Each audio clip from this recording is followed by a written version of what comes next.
Sir, keep your hands where I can see them, please. They're right here. I'm a doctor.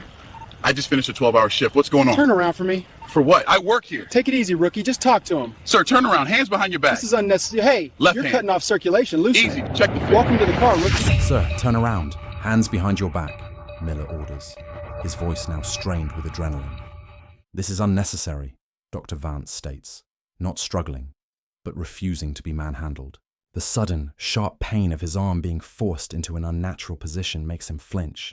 Hey, you're cutting off my circulation. Loosen it. As the cuffs tighten, cutting into the wrists of a man whose hands are insured for millions, the absurdity of the situation is laid bare. A rookie cop, blinded by bias, is arresting one of the city's most vital medical professionals in the parking lot of his own hospital for the non-existent crime of walking to his car while black.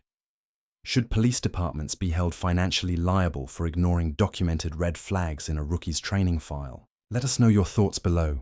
The scene escalated rapidly. As Miller was pushing the handcuffed surgeon against the hood of his own car, a senior officer, Sergeant Maria Flores, pulled into the parking lot. She was on her final rounds of the shift and saw the flashing lights. As she got closer, her stomach dropped. She immediately recognized Dr. Vance, not just as the hospital's head of surgery, but as the man who had saved her own husband's life after a near-fatal car crash 2 years earlier. Miller, "What the hell are you doing?" she shouted, her voice echoing in the quiet lot as she ran toward them. Miller, startled, turned. "Sarge, I've got a possible suspect here," was prowling the lot, refusing to comply. "A suspect?" Flores's voice was dripping with incredulous fury.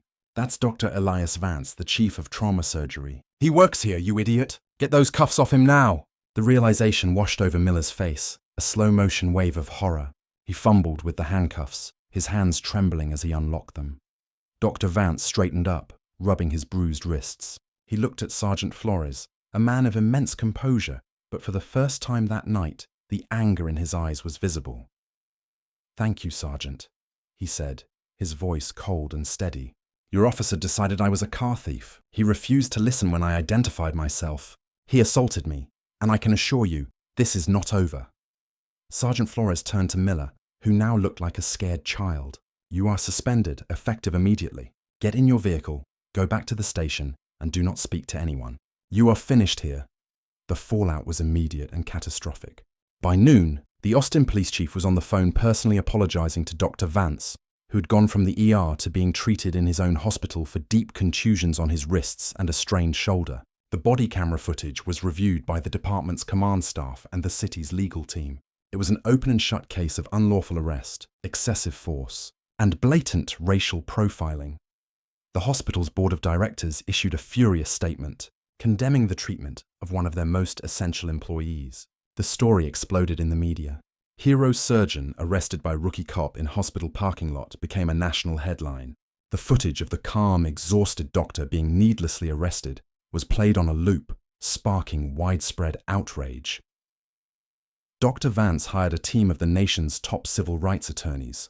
They filed a federal lawsuit against Officer Caleb Miller and the city of Austin for $15 million. The lawsuit was a masterclass in legal precision. It detailed not only the unlawful arrest, but also the deliberate indifference of a police department that had ignored the clear warnings in Miller's training file and rushed him into a position of authority he was psychologically unfit to hold. The city's lawyers knew a trial would be a public relations bloodbath. The evidence was irrefutable, and the victim was one of the most sympathetic and credible figures imaginable. They quickly entered into settlement negotiations. Dr. Vance's legal team refused to back down from their initial demand. This wasn't about the money, they argued.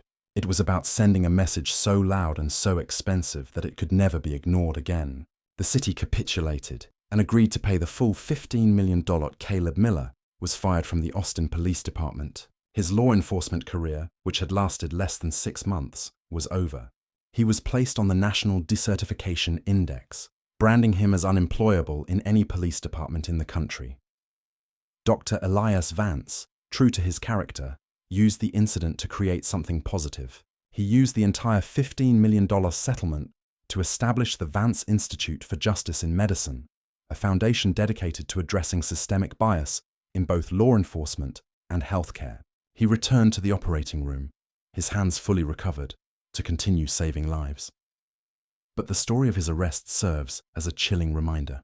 It wasn't just a mistake. It was the predictable result of a flawed system. A system that ignored warnings, rushed training, and empowered an officer whose biases were more powerful than his judgment. Officer Miller wanted to be a hero, but in his desperate search for a villain, he became one himself. He failed to see the hero who was standing right in front of him, a man who had just spent his night stitching a community back together. One life at a time, the $15 million settlement was the cost of that blindness. It was the price of a lesson learned too late, a debt paid for a wrong that should never have happened. Officer Caleb Miller had been with the Austin Police Department for less than 6 months when his desire to be a hero collided with a reality he was completely unprepared for. It was a decision made in a split second, in the quiet, sterile environment of a hospital parking lot, that would not only end his career, but would also cost the city's taxpayers an astonishing $15 million. It all started when he saw a black man in scrubs walking to his car late at night. No crime had been reported, no alarm had been sounded, and nothing was out of place. But in Miller's inexperienced and biased mind, the scene was thick with suspicion. That man was Dr. Elias Vance, one of the top trauma surgeons at the very hospital Miller was assigned to patrol. He had just finished a brutal 12-hour shift, a shift spent saving the lives of 3 separate gunshot victims. All he wanted was to go home to his family, but Officer Miller, fueled by a dangerous mix of insecurity and a desperate need to prove himself, was about to mistake a healer for a threat, an act that would be captured in devastating clarity on his own body camera. Before we continue, where are you watching from? If this is your first time here, please hit that subscribe button. Stories like these need to be shared, and your support helps us bring more truth to light. Dr. Elias Vance was a man who operated at the highest levels of his profession. At 42 years old, he was the chief of trauma surgery at Austin General Hospital, a position he had earned through years of relentless work, academic brilliance, and a preternatural calm in the face of chaos. His hands, steady and precise, had pieced back together countless lives shattered by car accidents, violent crime, and tragic mishaps. His colleagues called him a miracle worker. His patients and their families called him a savior. He was a pillar of the community, a mentor to young residents, and a father of 2. On that particular Tuesday night, his shift had been a grueling marathon of life and death. He had arrived at the hospital at 7 p.m. and had been in the operating room for nearly 10 consecutive hours. When he finally scrubbed out after his last procedure, it was past 7 a.m. The exhaustion was a physical weight, settling deep into his bones. He changed out of his blood-stained surgical scrubs into a fresh blue set, threw his white doctor's coat over them, and grabbed his keys. All that stood between him and his bed was a short walk across the employee parking lot to his modest sedan. He was replaying a difficult surgical step in his mind, his hands fumbling in his pocket for his car keys, when he looked up and saw the police cruiser rolling slowly toward him. Officer Caleb Miller was, by all accounts, a textbook example of a rookie who had been pushed through the system too quickly.